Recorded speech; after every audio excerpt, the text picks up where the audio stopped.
Hello everyone, welcome back to the another tutorial of our Java programming series. In the last video we will discuss about the pattern. Now in this video we will discuss about one of the most important topic in programming is a array. So I will open first PDF. So what's array? Array is a collection of variables having a similar data type. In other words, it is a collection of homogeneous data. इसका मतलब क्या हुआ? Array किसको कहेंगे हम? Collection of variables, मतलब multiple variable, एक से ज़्यादा वेरिएबल को हम कह सकते हैं मल्टीपल वेरिएबल्स. अगर हमारे पास 10 वेरिएबल है एक डेटा टाइप के, मान के चलो हमारे पास इंटीजर डेटा टाइप है, उसके 10 वेरिएबल है, उसी को कहते हैं हम एरे. वो स्टोर करवाते हैं एक वेरिएबल के अंदर. In other words, it's a collection of homogeneous data. So this is the definition of array. Why do we need arrays? हमें ज़रूरत क्यों पड़ी arrays की? Suppose we need to store 3 number in our program. For this we can use 3 traditional integer variables like n1, n2 and n3. But what if we want to store a large number of data, for example enrollment number of 100 students? Then what? You will be created 100 variables in your program. So in such cases it becomes difficult to manage them with normally variable. Instead of declaring individual variable like enroll1, enroll2 and so on to enroll 100, हम ऐसा नहीं कर सकते कि जब भी हम पहले बार प्रोग्राम बना देते थे तो हम क्या करते थे, मान के चलो हमारे पास 3 नंबर का कोई सा प्रोग्राम था, तो उसमें क्या करते हैं, हम 3 वेरिएबल बनाते हैं नॉर्मली. तो sorry, but if we want to store a large number of data, example के लिए अगर हमें 100 स्टूडेंट का डेटा स्टोर करना होता तो हम क्या करते, 100 वेरिएबल बना देते? नहीं ना. उस केस में अगर हम वेरिएबल बना भी लेते हैं तो वो डिफ़िकल्ट होता मैनेज करना वो डेटा. क्या पता अगर एक जगह एरर आती तो हमें ढूंढना पड़ता यहाँ पर एरर है. तो इस केस के लिए आपको क्या करना, what if we there is an option where one variable could do this job of n variable. n is a what? अगर इस मुकाबले में हमारा एक ही वेरिएबल ये सारा काम करे, so it's better. So with a similar approach the array data structure was were designed. इसी चीज़ को कम करने के लिए, इसी डेटा को मैनेज करने के लिए हमें किस चीज़ की ज़रूरत पड़े, डेटा स्ट्रक्चर. किस? एरे डेटा स्ट्रक्चर की. इसीलिए एरे बनाया गया हुआ है कि आप मैनेज कर सकते हो डेटा को with a single variable, reference variable. So memory allocation, indexes and addresses. क्या होता है memory allocation? The arrays always use a contiguously adjacent memory location to store arrays element in memory. It makes easier to handle in terms of memory management. And also the user can access there efficiently. Consider this example like अगर हमने array बनाई 5 element की, मान के चलो हमारे पास enroll array, ये हमारे array का नाम है. देन हमने सबस्क्रिप्ट आउटर लगाए और उसके अंदर हमने 5 की साइज उसमें डाल दी. तो ये मेमोरी में एलोकेशन है. जैसे कि हमने 12, 14, 32, इसने क्या कर दिया, मेमोरी क्रिएट कर दिया एरेज की. कितने? 1, 2, 3, 4, जितने भी एरे की साइज है उसके अकॉर्डिंग इसने मेमोरी क्रिएट करके दे दिया आपको. This is a memory allocation. Then indexes, array indexes और एरेज एड्रेस. लाइक जैसे इस एरे हमेशा कब से चलती है, 0 से length -1. Like suppose this is in 0 index, 1 index, 2 index, 3 index and fourth index addresses will be a 1000, 1004 and 1008, 1012 and so on. जैसे आपकी एरे बढ़ती जाएगी उसके अकॉर्डिंग ये साइज भी इसका एड्रेस चेंज होता जाएगा. इस जीरो इंडेक्स को हम कहते हैं base address. Index are uniquely storing and identifying each element. Address. Each array element has an address. The address of the first element of an array is also known as the base address of an array. ये होता है indexes और addresses. यहाँ पर क्या था ये element. इनका जो index है वो 0, 1, 2, 3, 4 and 5.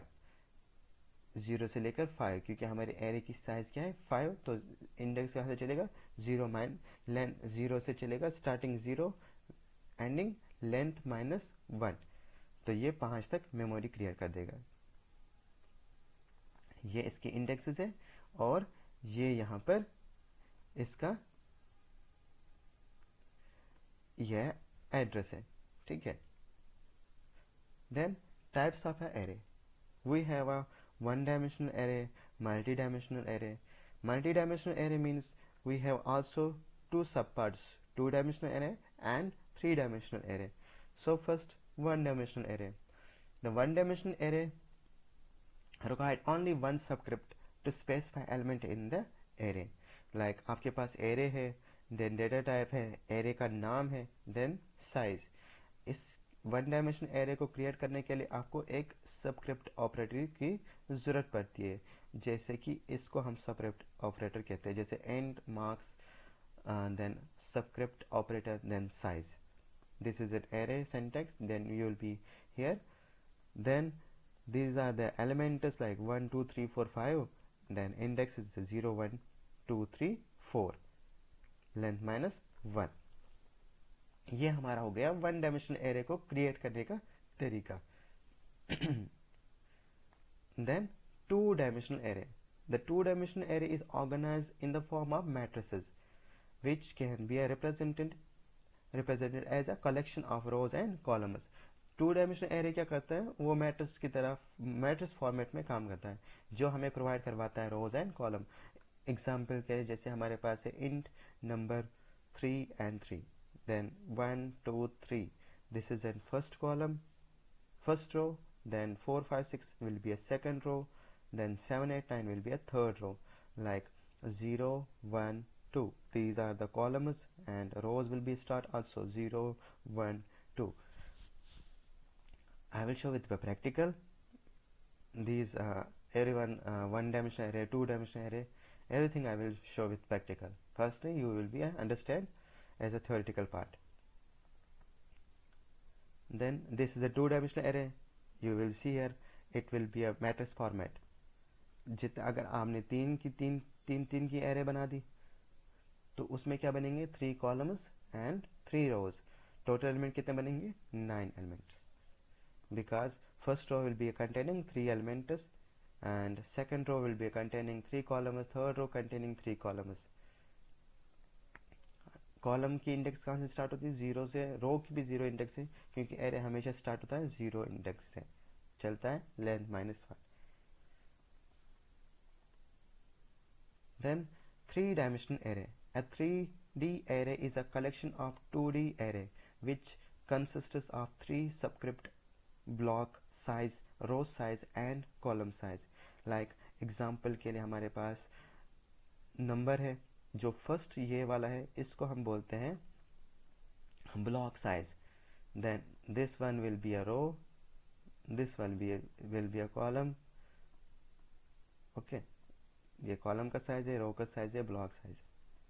Like here number, row, column, 0th index, row column 1th index. तो यहाँ पर क्या आएगा 1 0, यहाँ पर क्या आएगा 1 1, यहाँ पर भी क्या आएगा, सॉरी यहाँ पर आएगा 0 1, यहाँ पर आएगा 1 1. तो यहाँ पर क्या आएगा 1 1, यहाँ पर क्या आएगा 1 2, ऐसे चलता जाएगा. सो आई होप आपको समझ आ रहा है कि एरे का syntax 1D array, 2D array, 3D array का सिंटैक्स कैसा है। इसको मैं प्रैक्टिकली आपको दिखाऊंगा, don't worry. So now move on the array declaration in Java. Array को हम डिक्लेयर कैसे करेंगे जावा के अंदर या कहीं पर भी। This is like a syntax, data type, then array name, then array size. For example, an array of an integer can be declared as following: data type, array size, array name and size. Data type, any valid data type in Java, कोई सा भी valid data type की array बना सकते हो। Then valid identifier name, जो भी array का नाम आप रखोगे वो कोई कीवर्ड नहीं होना चाहिए, वो कोई रिजर्व वर्ड नहीं होना चाहिए, वैलिड आइडेंटिफायर नेम होना चाहिए। साइज, साइज भी must and integer constant greater than 0, 0 से बड़ा हमारे पास साइज होना चाहिए, इंटीजर कांस्टेंट होना चाहिए। Then int, this is a single declaration of array, one dimensional array. Like you will be create the first you need data type, then subscript operator, then array name. This is a memory allocation array. This is a declaration and memory allocation. ऐसे भी आप create कर सकते हो, array को पहले declare कर सकते हो फिर उसमें मेमोरी एलोकेशन कर सकते हो, एक साथ भी कर सकते हो। Allocation, declaration and memory allocation एक साथ भी आप कर सकते हो। Then initialization and integer array, array के अंदर इनिशियलाइजेशन कैसे करते हैं? Compile with the allocating a continuous memory blocks of the size. जो भी हमारे एरे की साइज हमारे 5 है तो उसकी साइज आप इनकी कितनी साइज है उससे वो मल्टीप्लाई होता है तो वो मेमोरी ब्लॉक बन जाते हैं, जैसे कि यहाँ पर। Then we need accessing the arrays element. कैसे हम एरे एलिमेंट को एक्सेस करते हैं? To access an arrays element, for example int ARR, array का नेम, उसमें हमारे पास साइज है 4। देन accessing the first element of an array in an array can be done using the first index, that is ARR 0। इस तरीके से आप फर्स्ट इंडेक्स को एक्सेस कर सकते हो। Accessing the second element in an array can be done using the second index, that is ARR 1 and so on। ऐसे continuously बाकी एलिमेंट को भी आप एक्सेस कर सकते हो। This is an accessing of arrays element. Then operation on arrays element. क्या operation कर सकते हैं हम एरेज के अंदर? Following the some operation that can be perform on array, like traversing, insertion, deletion, searching and sorting. Arrays are one of the data structure that provide these type of the operation like traverse, insertion, deletion, searching and sorting. These operation performs in arrays. Now move on the advantage of arrays. Arrays store multiple elements of same type with the same name. Elements in the sense, elements in an array can access it randomly using an index number. Yes, array memory is a predefined, so there is no extra memory loss. और जो भी आप array एक बार बनाओगे उसके बाद आप memory में से कुछ भी लॉस नहीं कर पाओगे। Array memory is a pre defined, आप बनाते हो उसका साइज उतना तक वो रहता है। Arrays avoid memory overflow, array के अंदर मेमोरी ओवरफ्लो हो ही नहीं जाएगा, क्योंकि क्यों से कैसे होगा, क्यों उसमें हम पहले ही फिक्स कर लेते हैं एरे का size. Then 2D array can represent the tabular data in an effectively way. Then disadvantage of array, of course, there the number of elements in an array should be a predefined. Okay, this is an advantages, हम इसमें पहले से ही define करना पड़ता है क्या है हमारे एरे का number of elements in array should be predefined, वो पहले से प्री-डिफाइंड हो जाते हैं, जैसे हमने एरेज का साइज डिक्लेयर कर दिया। Array is a static in nature, it's size can not be varied after declaration. जैसे एक बार आपने साइज एरे का डिक्लेयर कर दिया उसके बाद हम उसके अंदर चेंज नहीं कर सकते, यह भी एक डिसएडवांटेज है एरे का। Insertion deletion operation in array is a quite difficult and as array store elements in a contiguous form. थोड़ा बहुत डिफ़िकल्ट होता है ये चीज़ें इसमें परफॉर्म करवाने। Allocation access memory that than required में leads to memory wastage. Allocation accessing memory, अगर हमने ज़्यादा मेमोरी एलोकेशन किया, मान के चलो हमारे पास 5 एलिमेंट प्रिंट करा, हमने 50 लिया, तो वो क्या हो जाता है, मेमोरी वेस्टेज होता है। तो वो भी एक डिसएडवांटेज है एरे का। इसमें हम फिक्स साइज का एरे, मतलब 5 एलिमेंट है तो 5 के ही उसमें 5 एलिमेंट डालने हैं। अगर हमने 50 एलिमेंट की एरे बनाई, उसमें हम 5 ही एलिमेंट भी डाल सकते, एक ही एलिमेंट भी डाल सकते, 0 एलिमेंट भी डाल सकते, तो बाकी जो मेमोरी है वो वेस्ट हो जाती। These are the disadvantage of the array. I hope you will be understand this is a array concept now. uh, Now I will next video I will continue with this example format, showing with example in array, 1D array, 2D array, 3D array, perform these operations in arrays. So I hope you will be enjoy this video.